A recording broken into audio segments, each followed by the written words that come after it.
Bueno, pasamos a la siguiente charla corta, que consistirá en la evolución de las energías renovables de Honduras en la última década, 2010-2020, por parte del físico Iñaki Bonilla. Puede compartir pantalla si gusta, Iñaki. Sí, claro, claro. ¿Se me escucha bien, verdad? Sí, adelante. Ok, Entonces, listo.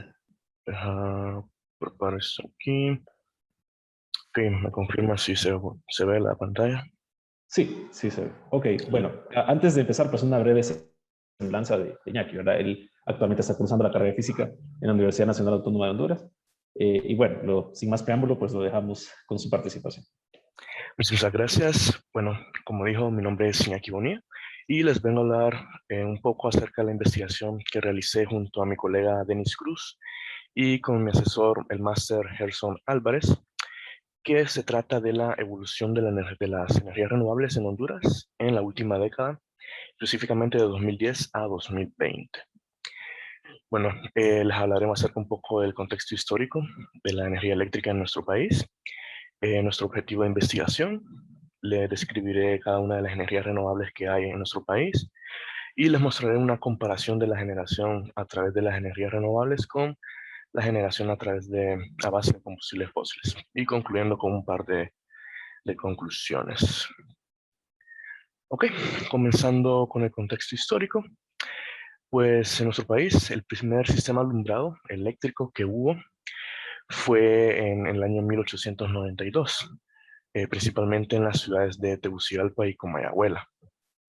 Ya por el año de 1950, ahí por el 20 de febrero, mediante el decreto de ley número 48, se creó lo que fue la Empresa Nacional de Energía Eléctrica, o la ENE, que a esta pues se le otorgó la facultad de operar y de construir diversas instalaciones eléctricas, donde la primera instalación que se creó fue la Central Hidroeléctrica de Cañaveral, allá en el año 1960. Bueno, luego en las épocas de los años 90, para ese entonces, pues la demanda de energía eléctrica se había incrementado aproximadamente un 75%. Esto debido principalmente por el incremento del PIB, del Producto Interno Bruto, y también que para estos años se estaba comenzando a instalar varias empresas de manufactura textil y también centrales de café y varias de esos tipos de empresas. Por ello que en los años 60, perdón, 90, el país sufrió lo que fue la famosa crisis energética, precisamente en el año 1994, que, bueno, este año pues la ENE no podía satisfacer toda la demanda de energía eléctrica que había en nuestro país, por lo que se aprobó el decreto de ley 158/94, también conocido como Ley de Marco del Subsector Eléctrico, que básicamente esta ley pues vino a reestructurar lo que viene siendo la ENE, que para ese entonces la ENE era la que se encargaba de distribuir y de generar energía eléctrica. Y mediante esta ley pues se comenzó a comprar energía eléctrica a diversas empresas privadas como Lufusa o Elcosa. Y luego otro acontecimiento importante fue que en 2007 el expresidente Manuel Zelaya declaró nuevamente una emergencia energética, con lo cual pues se volvió a comprar energía eléctrica a diversas compañías privadas para así poder superar esta crisis energética que había en el país. Bien, nuestro objetivo de estudio principalmente es analizar y estudiar la generación de energía eléctrica a través de las energías renovables en Honduras en los últimos 10 años, precisamente en 2010, entre 2010 y 2020. Y tomamos como base las fechas de establecimiento en el país de cada una de estas energías renovables, así también como las leyes y los decretos que las rigen para dar a conocer los motivos de la evolución de las diferentes energías en nuestro país. Y bueno, ya les voy a hablar un poco acerca de las energías renovables que tenemos en nuestro país y vamos a analizar un poco sobre sus datos, ¿verdad? En primer lugar, tenemos la energía hidroeléctrica. Hablando un poco acerca del origen de este tipo de energía, ustedes sabrán que la energía hidroeléctrica o hidráulica es la energía cinética del movimiento de las masas de agua y también la energía potencial del agua disponible a una cierta altura. Y quienes fueron los primeros en utilizar este tipo de energía fueron los norteamericanos, que crearon la primera presa hidroeléctrica. fue una compañía llamada Appleton Edison Electric Light Company, allá en Wisconsin, por el año 1882, quienes estos pues aprovecharon la fuerza del río Fox para así crear su presa hidroeléctrica. Ahora, concentrándonos en Honduras, fue en el año 1957 que la compañía Hartz Engineering Company inició los primeros estudios relativos al aprovechamiento de las aguas del lago Yohoa. Principalmente se tenía en cuenta realizar 3 proyectos, 3 centrales hidroeléctricas, pero al final solamente se creó una, que fue la primera central hidroeléctrica en Honduras, que es la Río Lindo, que esta inició su distribución de energía en el año 1964, pero comenzó ya a operar en su totalidad a partir de 1978. Y 2 años después, alimentada por el río Comayagua, se inició la construcción de la famosa Francisco Morazán El Cajo. Y bueno, estas gráficas que ven aquí son los datos obtenidos de los boletines del ENE de la última década sobre la potencia instalada y la energía neta generada. Ahora, si observamos la potencia instalada, vemos que la energía hidroeléctrica pues ha ido en aumento en los últimos 10 años, no ha tenido ninguna disminución. Esto debido pues a lo largo de los años pues se han ido creando pequeñas centrales hidroeléctricas alrededor del país. Es por ello que este aumento se ve durante los últimos 10 años. Vemos que en el 2010 solamente contábamos con una potencia instalada de 526.4 megawatts y en el 2020 terminamos con una potencia instalada de 836.9 megawatts, que esto viene siendo una diferencia de 310.5 megawatts, que viene siendo casi el 58.9% de incremento. Ahora, si observamos la energía neta generada, vemos que a comparación con la potencia, pues aquí sí han habido disminuciones y un par de aumentos. Estas disminuciones que ustedes logran ver aquí son principalmente debido a algunos fenómenos climatológicos que sufrió el país, como por ejemplo sequías. No sé si recuerdan que para el 2018 el país sufrió una gran sequía, por eso esta gran disminución que se ve aquí del 2018 al 2019, que es la más grande, de hecho, durante toda la década. También vemos que en 2020, pues, terminamos con una generación neta de 2.671.6 gigawatt hora, comparándola con el 2010, que fue de 3.080.2 gigawatt hora.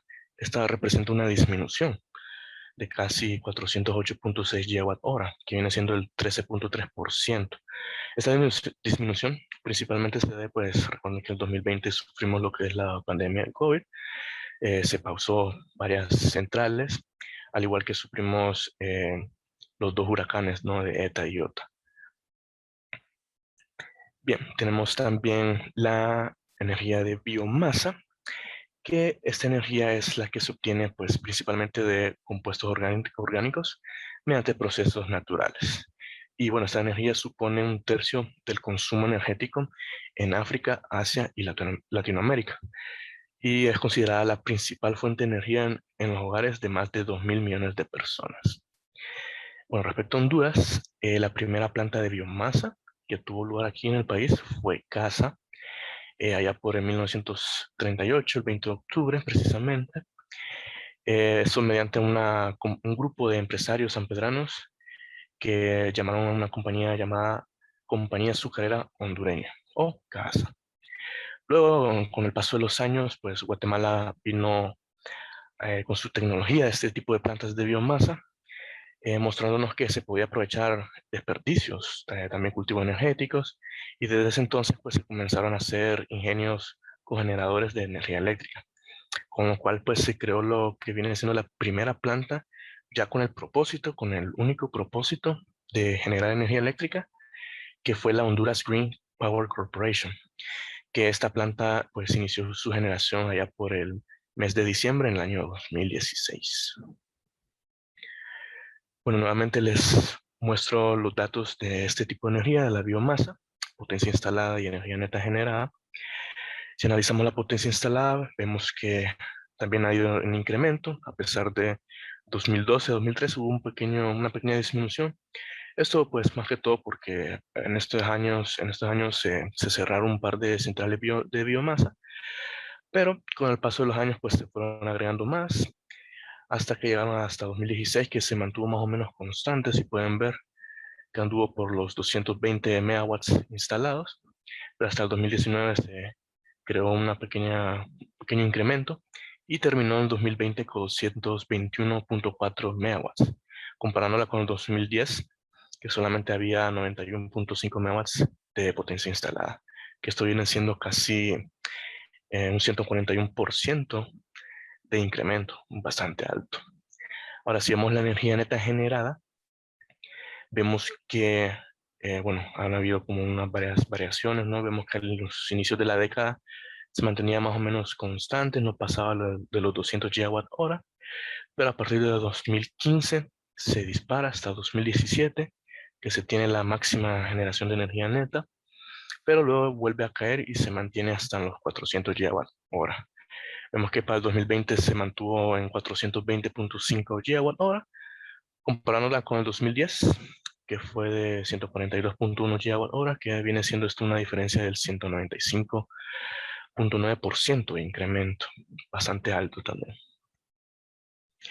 Bien, tenemos lo que es la energía eólica también, que como ustedes sabrán, esta es la energía que se obtiene del viento, ¿no?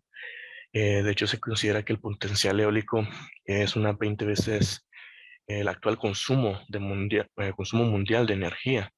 Y es por esto que se considera que la energía eólica es una de las fuentes de energía renovables más importantes. También porque se dice que por la energía eólica, en los vientos alrededor del mundo se almacena alrededor de 2.500 y de 5.000 terawatt hora año. Esto es cantidad de energía. Bien, respecto a Honduras, el primer proyecto eólico en Honduras que tuvimos fue el proyecto de Cerro de Ula, allá por el 2011, que contaba con una potencia instalada de 102 megawatts. Ya para el 2012, de hecho, se consideró este proyecto el más grande de Centroamérica. Y bueno, este proyecto se compone de 51 aerogeneradores de 2 megawatts cada uno. Y este pues inició a finales de 2010 su construcción y concluyó ahí por el septiembre de 2011, ya entrando de manera comercial. También tenemos lo que es el Parque Eólico de San Marcos.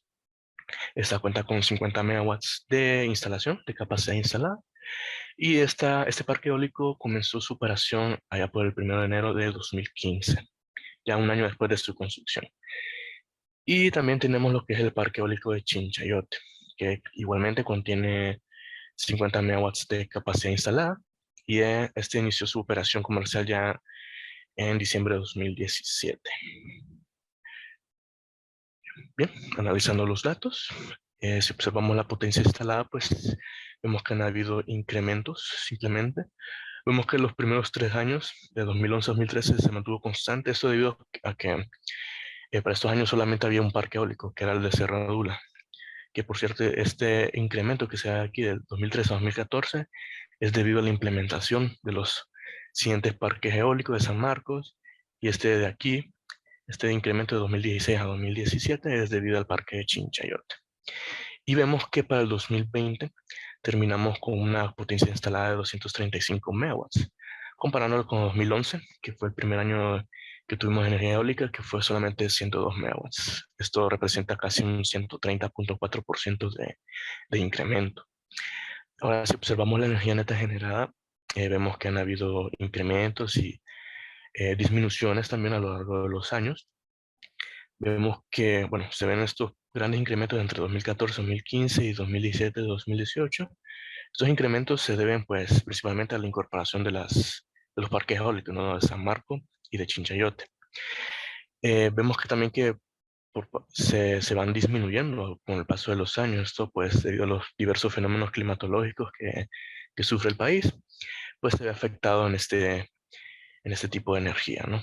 Vemos que para el 2020 terminamos con una energía neta generada de 707.2 gigawatt hora, comparándola con el 2011, que simplemente generamos 116.7 gigawatt hora, que esto viene siendo casi un 505% de incremento, bastante alto. Bueno, también contamos con la energía fotovoltaica, ¿no? Que esta es la energía fotovoltaica que es la que transforma la radiación solar en electricidad.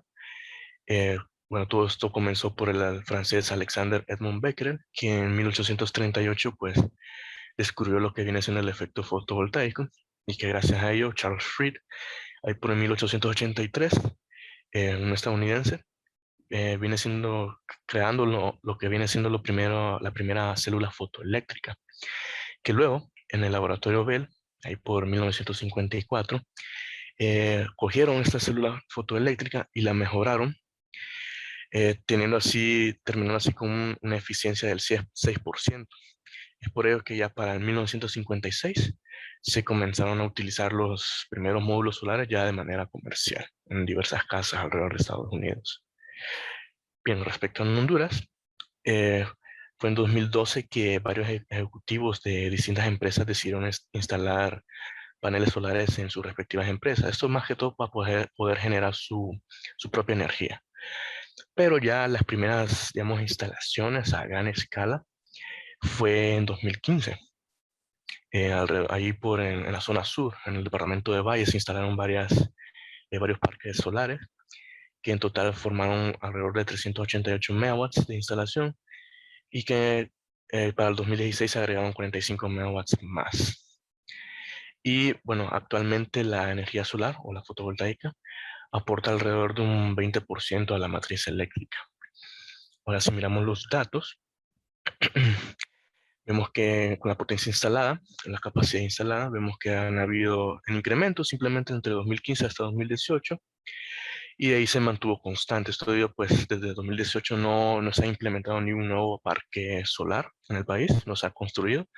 Es por eso que esto se ha mantenido constante hasta el 2020 con una capacidad de 510 megawatts, comparándola con el 2015, que fue de 388 megawatts, que esto representa el 31.4% de incremento.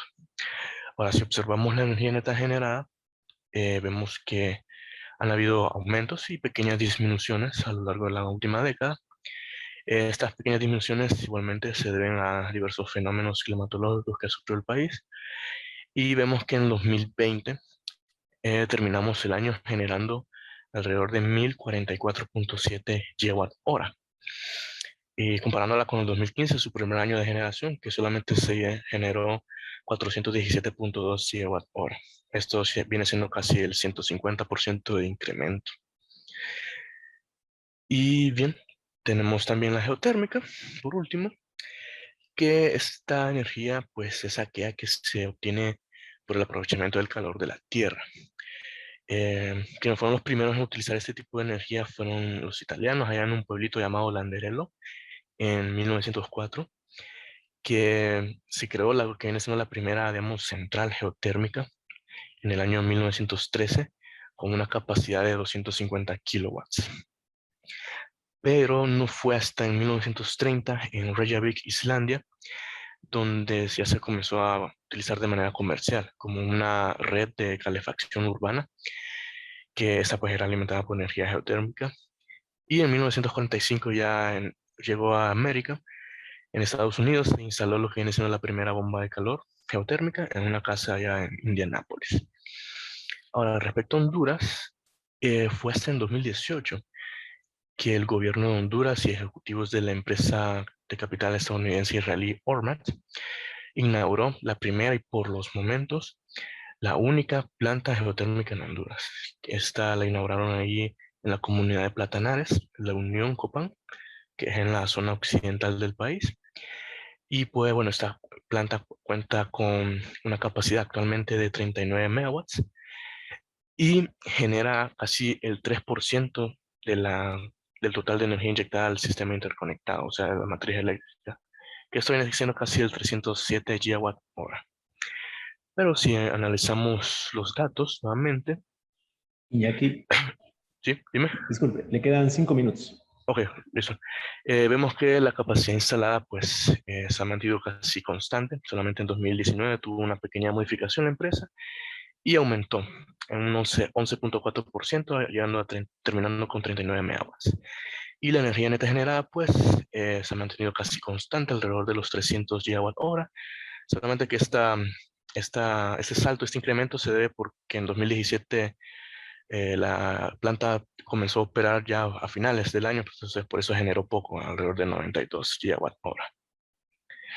Bueno, este es un pequeño mapa de los proyectos representativos que hay en el país. Si se fijan, el único que podemos resaltar es que la mayoría de los proyectos representativos, eso no son todos, son algunos, pero la mayoría se encuentran en la zona sur del país, ¿no? Lo que vienen siendo las eólicas, las solares y alguna que otra biomasa. Bien, ahora vamos a hacer una comparación así, rápido de las energías renovables con la base de combustibles fósiles.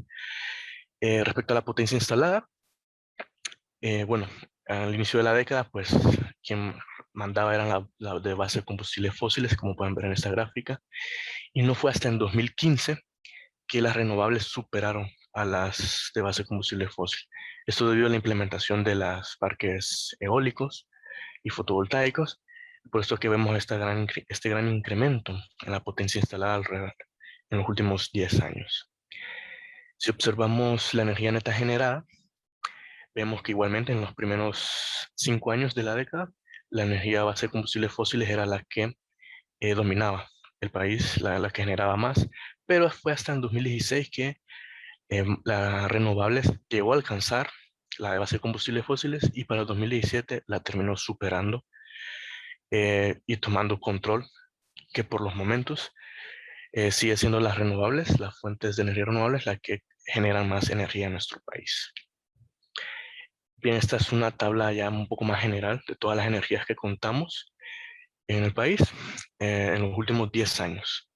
Vemos que lo único resaltable que podemos apreciar aquí es que la roja representa la energía térmica.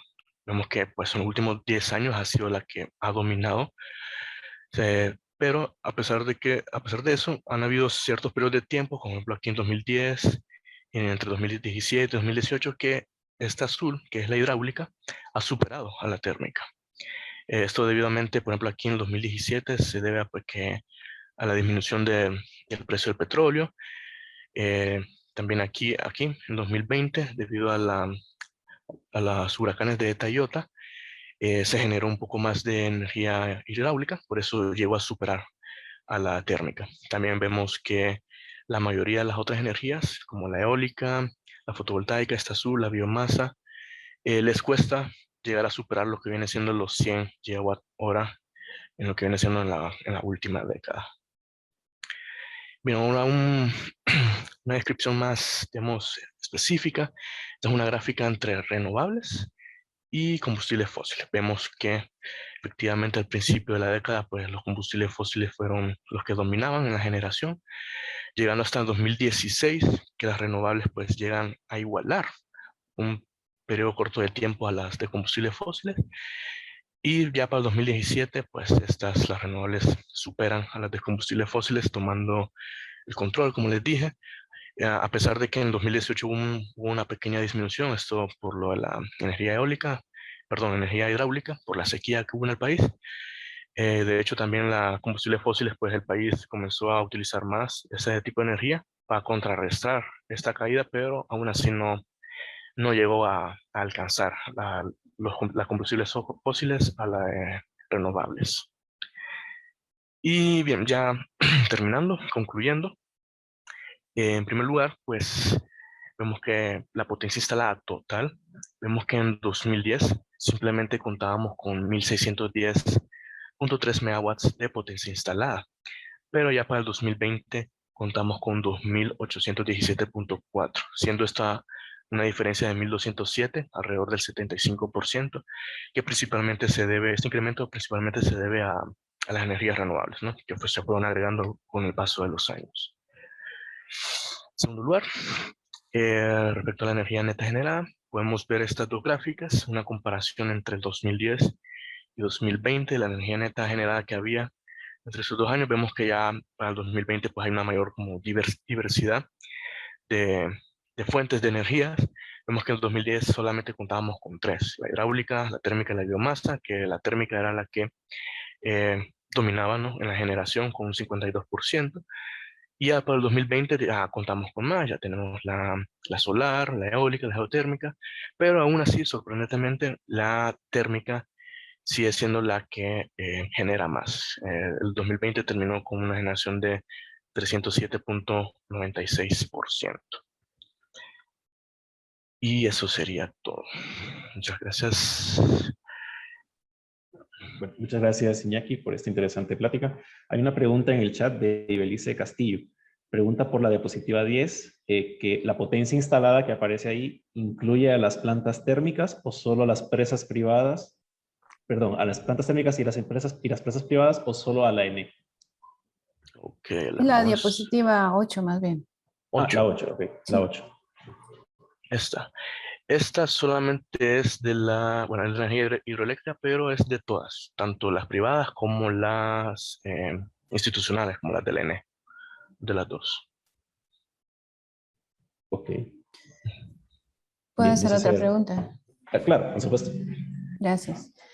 Es que, bueno, yo trabajé en la construcción de la presa José Cecilio del Valle, que le llaman presa Nacaome, Ujú, y me sorprende ver que oscile tanto la generación de energía hidroeléctrica, con lo caudalosos que son los ríos en Honduras, y que la energía térmica supere en algunos momentos a la energía hidráulica. O sea, las presas generan muchísima energía. Entonces, ¿a qué se debe que baje tanto pues una cosa es las sequías, pero pues yo he visto los caudales de los ríos y tampoco es que sea para que baje de esa ujú, manera, exacto, en la diapositiva 20.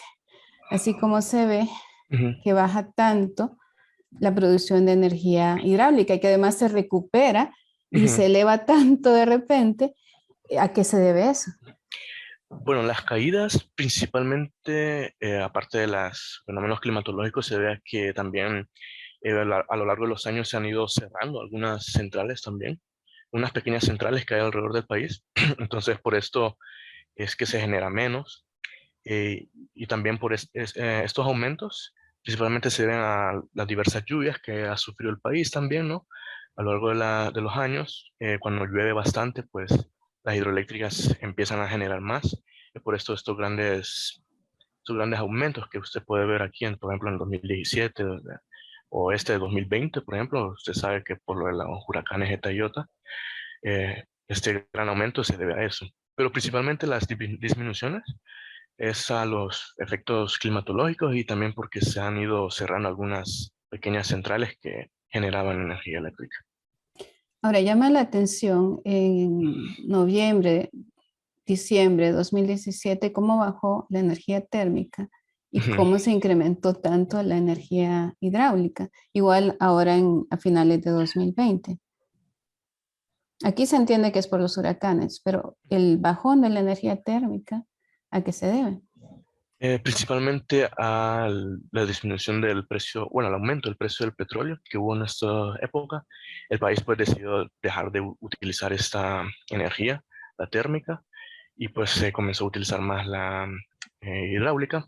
Se crearon un par de pequeñas centrales hidroeléctricas también alrededor del país, es por esto que se incrementó más la hidráulica. Gracias. ¿No? Ok, no sé si hay alguna pregunta adicional para el expositor. ¿No? Bueno, le agradecemos mucho, Iñaki, por su participación. Agradecemos las preguntas que se han hecho. Gracias. Ok.